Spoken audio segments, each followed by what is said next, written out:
अनुसंधान के प्रकार के अंतर्गत मैंने कल व्यावहारिक अनुसंधान अर्थात एप्लाइड रिसर्च की परिभाषाओं और उसके महत्व पर प्रकाश डाला था। एप्लाइड रिसर्च को गहराई से जानने के लिए हम लोगों को गुडे एंड हार्ट के विचार जानना बहुत जरूरी है, जो मैंने कल बताए थे।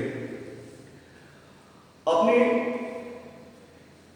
एप्लाइड रिसर्च के महत्व के बारे में बहुत ही अच्छी बात कही है, वो ये कि व्यावहारिक अनुसंधान जहां एक को व्यावहारिक समस्याओं का निदान करने में, उन समस्याओं को समझने में, उनको समाप्त करने में मददगार है, तो वहीं दूसरी ओर एप्लाइड रिसर्च सामाजिक विज्ञानों के विकास के लिए भी नितांत आवश्यक है। सो while studying the applied research,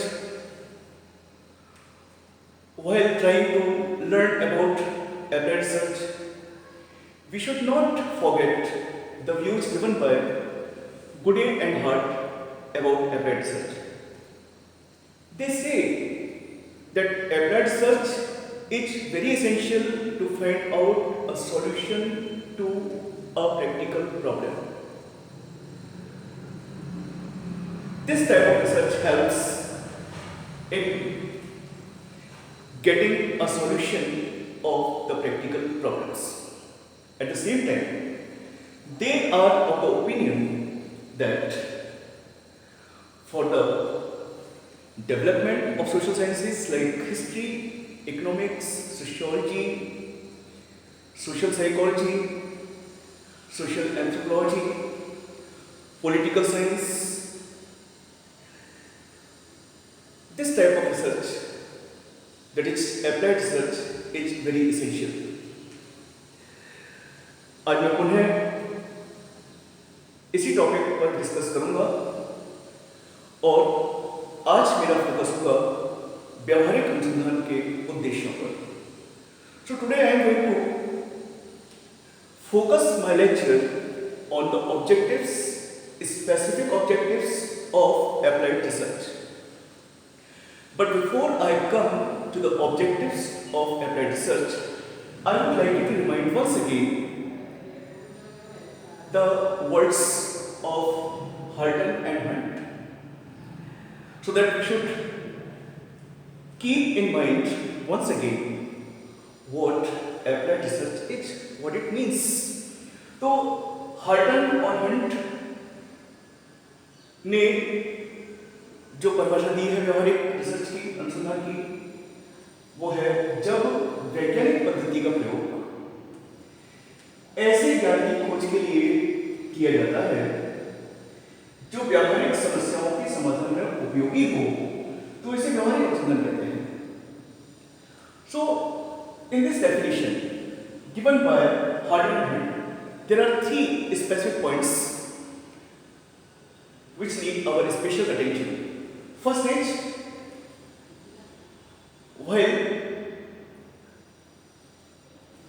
adopting applied research, the study is made through scientific method. That is, all the steps prescribed for scientific study, all the steps prescribed for scientific study are adopted in applied research.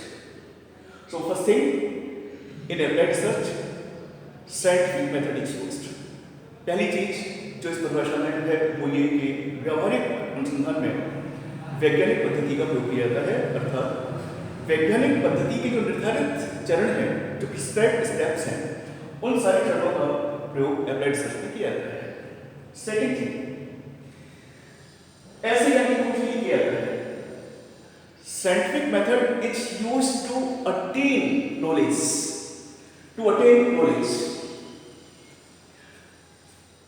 लेकिन कौन सी knowledge? जो व्यावहारिक समस्याओं के समाधान में उपयोगी हो। The knowledge which is helpful in the solution of the practical problems. तो हार्टरहंट ने 3 बातें बताई। पहली बात तो ये कि एप्लाइड रिसर्च में वैज्ञानिक पद्धति का प्रयोग किया जाता है। दूसरी बात, इसके अंतर्गत ज्ञान की खोज की जाती है। तीसरी चीज कि ज्ञान भी वो जो व्यावहारिक समस्याओं के समाधान में उपयोगी होता है।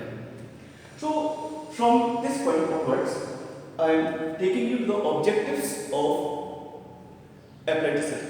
इसके बाद हम बात करेंगे व्यावहारिक अनुसंधान के उद्देश्यों की। जैसे हम जानते हैं कि प्रत्येक अनुसंधान का प्रकार या अनुसंधान का प्रत्येक प्रकार अपने आप में बहुत महत्वपूर्ण है और प्रत्येक प्रकार के अनुसंधान का एक या एक से अधिक उद्देश्य होता है। कुछ विशिष्ट उद्देश्यों को ध्यान में रखकर के अनुसंधान के किसी भी प्रकार का प्रयोग किया जाता है अनुसंधान करते समय।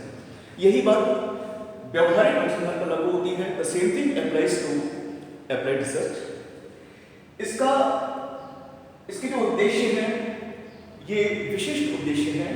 इसका पहला उद्देश्य है ज्ञान का विकास, अर्थात व्यावहारिक अनुसंधान ज्ञान के विकास के लिए किया जाता है। इससे ज्ञान का विकास होता है। So the first objective, the first specific objective of applied research is to enhance the knowledge, develop the knowledge. So with this specific objective, applied research is undertaken, applied research is made. तो पहला जो उसका उद्देश्य वो है ज्ञान का विकास, अर्थात इस रिसर्च के प्रकार को, अनुसंधान के इस प्रकार का प्रयोग ज्ञान के विकास के लिए किया जाता है। इसका उद्देश्य है ज्ञान का विकास करना। दूसरा इसका विशिष्ट उद्देश्य है तथ्यों का प्रकारात्मक अध्ययन। To make the functional analysis, functional study, to make the functional study and analysis of the facts is the second objective, second specific objective of applied research. तो इसका दूसरा विशिष्ट उद्देश्य है तथ्यों का प्रकारात्मक अध्ययन करना। It is capable of studying the facts functionally or to make a functional study of the facts. Then तीसरा सिद्धांत है, तीसरा है नवीन सिद्धांतों की खोज। Discovery and formation of new theories is the next objective of applied research and development of concepts, अर्थात अवधारणाओं का विकास करना व्यावहारिक अनुसंधान का अगला और चौथा उद्देश्य है। इस प्रकार से व्यावहारिक अनुसंधान इन 4 विशिष्ट उद्देश्यों को लेकर किया जाता है और ये अपने उद्देश्यों में सफल होता है और इन उद्देश्यों की सहायता से यह अनुसंधानकर्ता की मदद करता है व्यावहारिक समस्याओं को समझने में और उनका हल निकालने में। Thank you.